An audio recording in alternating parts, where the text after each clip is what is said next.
Hello, hi friend कशा आहात तुम्ही? आय होप सगळे ठीकच असता. तर माझ्या कुकिंग चॅनलमध्ये तुमचं सर्वांचं मनापासून स्वागत करते.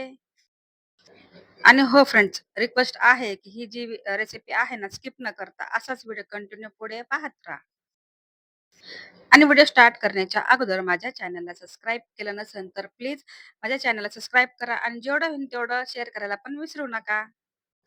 बापरे! आता खूप, खूप, खूप गरमी सुरू आहे. इतकं गरम होते, की काही कळतच नाहीये. पण असं एवढ्या गरमीमध्ये काहीतरी तुम्हाला थंड असं खावंसं वाटतं का नाही? चला तर मग मी तुमच्यासाठी छान अशी एक रेसिपी घेऊन आलेली आहे. आणि आता सध्याच्याला असं झालंय, की इतकं मार्केटमध्ये खूप खूप छान-छान असे आंबे अवेलेबल आहेत. तर मी घेऊन आलेले आहे काही आंबे आणि आज मी ठरवलेलं आहे म्हणजे तुमच्यासाठी छान अशी रेसिपी बनवणार आहे. ती म्हणजे मँगो आईस्क्रीम. तर तुम्ही इकडं पाहत असाल, की सगळ्यात आधी जी आंबे आहेत, तर मी इथं स्वच्छ धुवून घेतलेले आहे. कारण त्याच्यावरती पावडर वगैरे असतात. काही जंतू वगैरे पण असतात. ते धुतल्याच्या नंतर कॉटनच्या कपड्याने स्वच्छ धुवून पुसून वगैरे घ्या. नंतर मी पण पुसून वगैरे घेतल्याच्या नंतर काही आंबे कट करून घेतलेले आहे आणि तुम्हाला दाखवत आहे, की मी आंब्याचा गर कशाप्रकारे काढलेला आहे, की कुठंही शिल्लक वाया जाणार नाही. अशा प्रकारे आपला आंब्याचा गर सगळा काढून घेतलेला आहे. आणि मी ते जवळपास मी तुम्हाला सांगू का, फक्त 2 आंबे शिल्लक ठेवले होते आणि जेवढे आहे ना आंबे सगळ्याचं मी एका प्लेटमध्ये गर काढून घेतलेला आहे. आणि हो बरं का, हा व्हिडिओ अजिबात स्किप करू नका. पहा माझी रेसिपी मँगो आईस्क्रीम मी कशाप्रकारे बनवलेली आहे. फक्त 2 ते 3 जिन्नस घेतलेले आहे. बाकी ह्याच्यामध्ये काहीही ॲड केलेलं नाहीये. आणि हो फ्रेंड्स, इथं मी जे आहे ना, अजिबात पाण्याचा वापर केलेला नाही. फक्त जे आहे आंब्याचा जी गर काढून घेतलेला आहे, एका मिक्सरच्या जारमध्ये काढून घेतलेला आहे आणि चवीपुरतं जी साखर आहे तिथे मी घेतलेली आहे आणि साखर एकदम क्वांटिटी कमी घेतलेली आहे. कारण आपल्या ज्या आईस्क्रीममध्ये जी व्हिप क्रीम आहे त्याच्यामध्ये भरपूर अशी साखर असते. ते स्वीट असतात त्यासाठी मी त्या साखरेचा वापर कमी केलेला आहे. तर तुम्ही इथं पाहत असाल, की मी एका प्लेटमध्ये जे आपला मिक्सरमध्ये आंब्याचा जे गर आहे ना, ते काढून घेतलेला आहे आणि फ्रिजमध्ये अर्धा तास असंच आपण ठेवणार आहोत. तोपर्यंत इकडं तुम्ही पाहता असाल, की जी आपली क्रीम आहे एकदम वितळून तयार झालेली आहे. जशी मला हवी तशी तयार झालेली आहे. आणि आपली जी क्रीम आहे ना, ती एकदम पातळ झाली. नंतर आपली क्रीम जी आहे ती एकदम खूप खूप छान अशी परफेक्ट अशी बनते. बर्फाचा डायरेक्ट गोळा घेतला तर ते व्यवस्थित होत नाही. त्यासाठी मी जी माझी क्रीम आहे एकदम वितळून घेतलेली आहे. तर तुम्ही पाहत असाल कशाप्रकारे झालेली आहे. तर मला जेवढी हवे ना, तेवढी मी क्रीम घेतलेली आहे. दुसरीकडे मशीन पण मी लावून घेतलेली आहे आणि तुम्ही पाहत असाल, की एक भांडं घेतल्याच्या नंतर तिथं मी जी क्रीम आहे, तर क्रीम भांड्यामध्ये टाकून घेतल्याच्या नंतर सगळं काही पुसून वगैरे टाकलेलं आहे बरं का. वेस्टेज अजिबात घालवलेलं नाहीये. सगळं काढून घेतलेलं आहे. आणि आपल्याला सगळं काढून घेतल्याच्या नंतर इकडं तुम्ही पाहत असाल, की सगळं जी आहे ना क्रीम व्यवस्थित घेतलेली आहे. तर आपण बीटर मशीनने ह्याला ना चांगली क्रीम अशी बनवून घेऊया. आणि आपल्याला 2 ते 3 मिनिटं असं चालवत राहायचंय, बंद करायचंय, चालवत राहायचंय, बंद करायचंय. कारण जी मशीन गरम होती. गरम झाल्याच्या नंतर जी आपली क्रीम आहे व्यवस्थित परफेक्ट अशी बनत नाहीये. ही झाली टिप आपली. आपल्याला अजिबात एकसारखी मशीन चालवत राहायचं नाही. थोडासा ब्रेक घ्यायचा आहे, थोडंसं परत चालवत राहायचंय. तर इकडं तुम्ही पाहता असाल की कशाप्रकारे मी फिरवत आहे आणि हे पण सांगते फक्त एकाच डायरेक्शनमध्ये आपल्याला क्रीम जी आहे तर बनवायची आहे. तर कुठेही जी मशीन आहे तर डबल तुम्ही फिरवू नका. दुसऱ्या दिशेने एकाच दिशेने फिरवत राहा. कारण जी आहे त्याच्यामध्ये स्पंचिंग वगैरे होतात ना, तर कापसागत आपली मस्त अशी क्रीम झाली पाहिजे. तर जवळपास तुम्ही पाहत असाल, की माझी जी क्रीम आहे, तर खूप, खूप, खूप छान झालेली आहे का नाही? तर मस्त अशी झालेली आहे. तर तरीही त्याला मी थोडंसं आणखीन थिक होण्यासाठी अजून मी मशीनने फिरवून घेत आहे.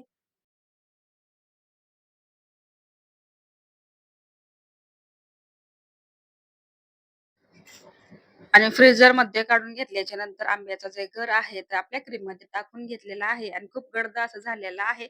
बघताच तोंडाला पाणी सुटून बरं का. असला खूप कलर वगैरे खूप छान आणि मस्त अशी माझी क्रीम जी आहे ना, एकदम जे आंब्याचा गर पण आहे, तो एकदम परफेक्टली झालेला आहे. क्रीम पण छान झालेली आहे.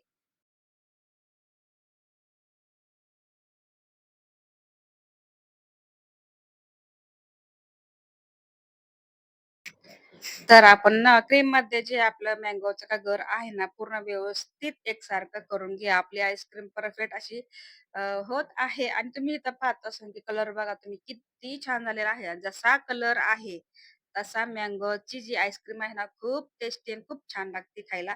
तर नक्की बनवून पहा बरं का आणि मला कमेंटमध्ये सांगा की माझी रेसिपी तुम्ही ट्राय केली की नाही बरं का. आणि आपण आपल्या क्रीममध्ये जे मँगोचं गर आहे टाकल्याच्या नंतर आपल्याला परतही एकसारखंच एका दिशेनेही आपल्याला परत फिरून घ्यायचं आहे का कशाही उलटी बाजू धरायची नाही. कारण जी आपली क्रीम आहे व्यवस्थित होणार नाहीये. त्यासाठी मी तुम्ही इकडे पाहत असाल, की पूर्ण एकसारखं मी इथं फिरवून घेते. आणि तुम्ही तर पाहत असाल, की आपली जी मशीन आहे 2 मिनिटं मी बंद केलेली आहे आणि तुम्ही इकडे साइडला बाजूला पाहत असाल, की जी आपली क्रीम आहे व्यवस्थित मिक्स झालेली नाहीये. त्यासाठी मी चमचा घेतलेला आहे आणि त्याच्या साहाय्याने पूर्ण क्रीम जी आहे ती एकसारखी करून घेत आहे. कारण जी आपल्याला आईस्क्रीम बनवायची आहे ना, त्यासाठी जी क्रीम आहे ती व्यवस्थित झाली पाहिजे. तर तुम्ही इकडे पाहता असाल, की आपली जी क्रीम आहे ना, खूप छान झालेली आहे. तर मी आणखीन ह्याला 2 ते 3 मिनिटं अजून फिरवून घेणार आहे. आणि पूर्ण जे आहे ना मँगो वगैरे सगळं एकत्र झाल्याच्या नंतर ह्याला परत मी 2 ते 3 मिनिटं असंच फिरून घेते. कारण मला परफेक्ट अशी क्रीम हवी आहे. कारण माझी जी मँगो आईस्क्रीम आहे ना, खूप अशी परफेक्ट झाली पाहिजे ना. अजिबात रिस्क घेणार नाहीये मी. त्यासाठी मी परफेक्ट अशी एकदम मस्त अशी क्रीम बनवून घेते.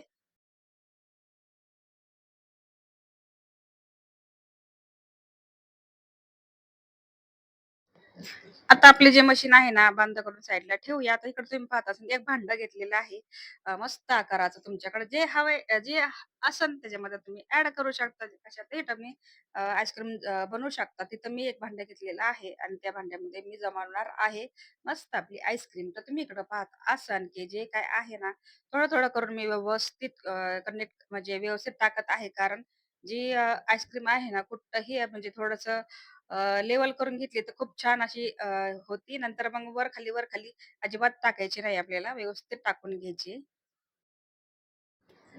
तर ह्या भांड्यामध्ये जेवढं काही बसणार आहे, तर शक्यतो माझी अशीच आहे, की पूर्ण ह्या भांड्यामध्येच बसावं. कारण गेल्या वेळेस मी बनवली होती कस्टर्डची आईस्क्रीम, तर मला 2 भांडे घ्यावे लागले होते. पण मला आता ह्याच भांड्यामध्ये मला बसवायची आहे. तर परफेक्टली अशी माझी जी मँगो आईस्क्रीम आहे ना, बरोबर एवढ्या भांड्यामध्ये पूर्ण असं व्यवस्थित बसलेली आहे. तर एक लेव्हल करून घेत आहे. आणि मी थोडंसं टेस्ट केलं तर खूप छान अशी आपली जी मँगो आईस्क्रीम आहे ना, घरच्या घरी इतकी छान झालती की काही सांगायलाच नको. आणि तिकडं तुम्ही इकडं पाहत असाल की जी काही लेव्हल आहे ते व्यवस्थित एकसारखी करून घेत आहे.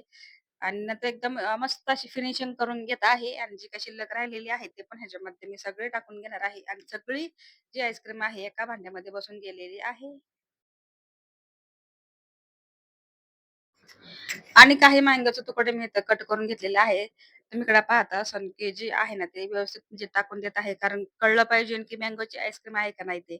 मस्त असं मँगो आईस्क्रीमसाठी मी मँगोची तुकडे-तुकडे करून घेतलेले आहे ना, ते ह्याच्यावर त्या आईस्क्रीमवरती ठेवलेलं आहे आणि नंतर मी ह्याला जवळपास आहे ना, एक रात्रभर असंच ठेवणार आहे. कारण आपली आईस्क्रीम एकदम परफेक्टली सेट झाली पाहिजे. मँगोचे स्लाइस टाकल्याच्या नंतर इकडे तुम्ही पाहता असाल, की जी मी थोडंसं टॅप करून घेते. कारण जी आहे खालची लेव्हल परफेक्टली अशी एकदम एकसारखी लेयर तयार झालेली पाहिजे. लेयर म्हणजे एकदम व्यवस्थित बसली, की खूप छान आईस्क्रीम आपल्याला काढता येईल ह्यासाठी मी एकदम परफेक्ट अशी बनवून घेतलेली आहे. आणि आपली जी मँगोची रेसिपी आहे ना, खूप छान झालेली आहे. आणि आता ह्याला मी ठेवणार आहे फ्रीझरमध्ये जवळपास 12 ते 13 तास म्हणलं तरी काही हरकत नाही. कारण आपली आईस्क्रीम परफेक्टली अशी उन्हाळा खूप कडक आहे त्यासाठी लगेच काही होत नाही. तर त्यासाठी मी ते रात्रभर असंच ठेवणार आहे. आणि हा व्हिडिओ आहे ना दुसऱ्या दिवशीचा आहे आणि तुम्हाला एक सांगते, विषय असा झाला की आमच्याकडे लाईटच गेली. त्यासाठी ही जी रेसिपी आहे ना, तर दुसऱ्या दिवशीचा आहे. तर मी एवढा काही मला काढायला जमलं नाही, पण थोडासा व्हिडिओ काढला तुमच्याशी शेअर केला. कारण माझी आईस्क्रीम जी होती ना, ती थोडीशी वितळली होती. तरीही माझी आईस्क्रीम खूप छान झालती. आणि फायनली माझी मँगो आईस्क्रीम बनवून तयार झालेली आहे. मी एका बाउलमध्ये काढून तुमच्या पुढे सर्व्ह केलेला आहे. तर माझी ही रेसिपी कशी वाटली नक्की मला कमेंटमध्ये सांगा आणि व्हिडिओ इथेच मी एंड करते. ज्यांनी हा माझा व्हिडिओ पाहिला असेल त्यांचा मनापासून आभार मानते. हा व्हिडिओ मी इथेच एंड करते. भेटूया नेक्स्ट व्हिडिओमध्ये आणि व्हिडिओ आवडला असेल तर व्हिडिओ लाईक करा, चॅनलला सबस्क्राईब करायला अजिबात विसरू नका. अशा छान-छान रेसिपी तुमच्यासाठी मी घेऊन येत जाईन. तोपर्यंत स्वतःची काळजी घ्या. तर सर्वात महत्त्वाचं खात राहा. बाय. Take care.